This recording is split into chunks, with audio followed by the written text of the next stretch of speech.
नमस्कार दोस्तों आपका स्वागत है 4K क्लासेस पर। दोस्तों आज मैं आपको अपना ग्रुप डी डॉक्यूमेंट्स वेरिफिकेशन के बारे में सारी जानकारी देने वाला हूं। मैंने पिछली वीडियो अपना ग्रुप डी मेडिकल के संबंधित बनाई थी कि मेरा किस प्रकार से मेडिकल हुआ, क्या क्या हुआ। उसी में कुछ मेरे भाइयों के कमेंट्स आए हैं कि आपका डॉक्यूमेंट्स वेरिफिकेशन किस प्रकार हुआ है, सबसे पहले क्या हुआ, कौन कौन से डॉक्यूमेंट्स लगे हैं, क्या। ये सारे डाउट्स आज क्लियर करने वाला हूँ।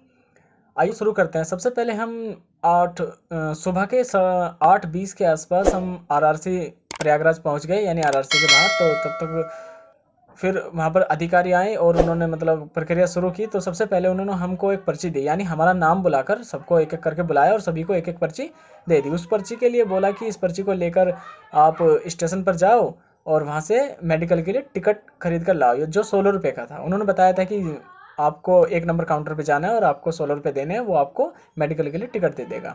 सबसे पहला काम यही हुआ। हम वहाँ से टिकट लेकर वापस आरआरसी प्रयागराज आए और फिर उन्होंने हमारा नाम लिया, यानी उनके पास जो लिस्ट होती है उसी से वो नाम बोलते चलते हैं। जिसका नाम बोलता है उसी को अंदर जाना होता है। सभी का नाम लिया और सभी एक एक करके अंदर चले गए।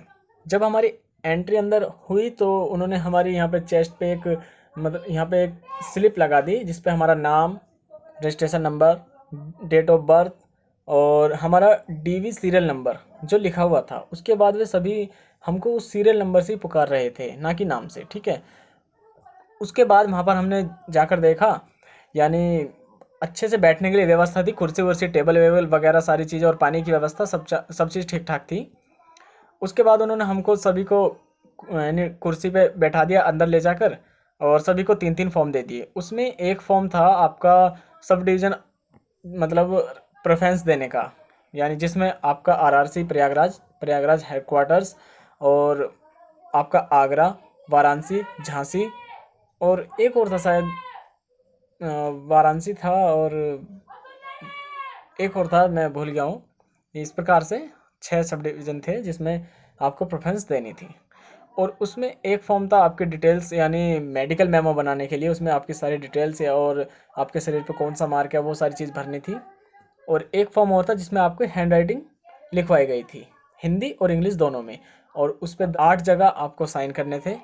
और वो फॉर्म हमसे भरा लिए और वे फॉर्म हमसे जमा कर लिए गए वहीं पे ले जाके। और जो ओबीसी कास्ट से बिलोंग करते हैं उनको एक फॉर्म और भराया गया था अलग से। जो एससी या अनरिजर्व्ड कैटेगरी से उनसे नहीं भराया गया था, सिर्फ ओबीसी भराया गया था, ठीक है। फिर हमको बुलाया गया सबसे पहले बायोमेट्रिक कराने के लिए। जो हमने पीईटी यानी फिजिकल आप देने आए थे उसकी बायोमेट्रिक कराई। सबसे पहले हम गए, हमारा अंगूठा लगाया तो यार एक बार में वेरीफाई हो गया। उसके बाद फिर उन्होंने हमें बता दिया, यानी आपको कौन से कक्ष में जाना है, यानी ए बी सी, वहाँ पे 3 कक्ष बने हुए थे और सभी को बता दिया गया था कि किसको किस कक्ष में जाना है।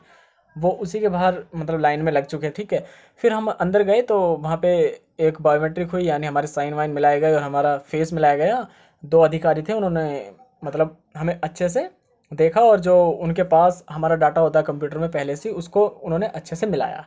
फिर उससे आगे हमें भेजा उन्होंने, यानी अगली सीट पर, कि वहाँ पे चले जाओ। वहाँ पे एक अधिकारी थे, उन्होंने फिर हमसे डॉक्यूमेंट्स हमारे मांगे। डॉक्यूमेंट्स में देखो, 10th ओरिजिनल मार्कशीट, आधार कार्ड ओरिजिनल, और जो आपने एप्लीकेशन फॉर्म में हाईएस्ट क्वालिफिकेशन अगर आपने डाली है, यानी जैसे आईटीआई या ग्रेजुएशन या पॉलिटेक्निक, कोई भी अगर आपने एप्लीकेशन फॉर्म में डाली है तो आपको दिखानी पड़ेगी, वरना अगर नहीं डाली तो अगर आप 10th भी ले जाओगे तो कोई दिक्कत नहीं है। और अगर आप हाईएस्ट क्वालिफिकेशन देना चाहते हैं तो दे सकते हो, वो ले रही हैं, ऐसा नहीं है कि मना कर रहे हैं। जैसे मैंने ही अपना पॉलिटेक्निक का डिप्लोमा लगाया है, यानी 10th के साथ साथ, तो उन्होंने ले लिया है आराम से, कोई दिक्कत नहीं है। फिर कास्ट सर्टिफिकेट ओरिजिनल देख रहे हैं, और अगर आप बना सकते हैं रेलवे फॉर्मेट में कास्ट सर्टिफिकेट बनवा सकते हैं तो बनवा लीजिए, वो बेटर रहेगा। जिसके पास समय है वो बनवा सकता है। जैसे मैंने कास्ट सर्टिफिकेट अपना रेलवे फॉर्मेट में ही बनवा लिया था, मेरे पास समय था, मैंने बनवा लिया था एसडीएम और डीएम से वेरीफाई करा के। और जो ऑनलाइन वाला बनता है वो भी बनवा लिया था, मैं उसको भी लेके गया था, यानी दोनों लेके गया था। लेकिन उन्होंने फॉर्मेट वाला देखा कि फॉर्मेट वाला अगर है तो दिखा दो, लेकिन जैसे एससी हैं तो एससी के लिए अगर आप सेंट्रल वाला ऑनलाइन बनवा लोगे तो भी काम चल जाएगा, कोई दिक्कत नहीं है, ठीक है दोस्तों। उसके बाद फिर मेरे कास्ट सर्टिफिकेट में एक छोटी सी मिस्टेक आई थी, तो उसके रिगार्डिंग उन्होंने मुझे एप्लीकेशन लिखवा ली थी कि मैं इसके लिए एक एफिडेविट बनवाकर 7 दिन के अंदर अंदर जमा कर दूंगा। उसके बाद फिर वो एक एक ग्रुप बना लिया उन्होंने, 4 ग्रुप बना दिए थे हमारे, यानी एक एक ग्रुप को भी बुलाते गए और मेडिकल के लिए लोकेशन बताते गए, यानी मेडिकल मेमो हमको दे दिया, यानी एक एडमिट कार्ड, उसमें हमारी सारी डिटेल्स लिखी थी और सेंटर लिखा था कि कहाँ। जैसे मेरा मेडिकल झांसी में हुआ था, और मेडिकल मेरा कैसा हुआ इसका लिंक मैंने डिस्क्रिप्शन बॉक्स में डाल दिया है, आप देख सकते हैं।